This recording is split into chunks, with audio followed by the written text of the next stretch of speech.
ఒక్క నిమిషం. ఇప్పుడు బనకచెర్ల ఏ బేసిన్లో ఉందో వెతుకులాడుకుంటున్నాడు రేవంత్ రెడ్డి గారు. బనకచెర్ల ఏ బేసిన్ ఉందో వెతుకులాడుకుంటున్నారు రేవంత్ రెడ్డి గారు.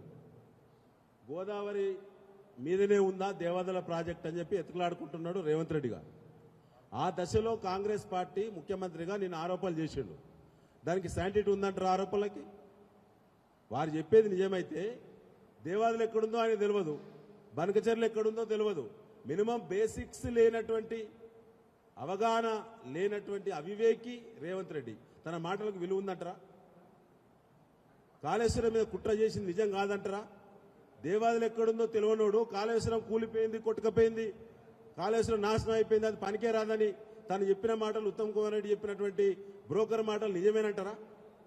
దేవాదలు ఎక్కడుందో తెలియనోనికి గోదావరి నది మీద కట్టినటువంటి ప్రపంచ ఖ్యాతి చెందిన కాళేశ్వరం ప్రాజెక్టు పట్ల తను గతంలో ప్రజెంటేషన్ ఇచ్చి నిజమేనంటారా?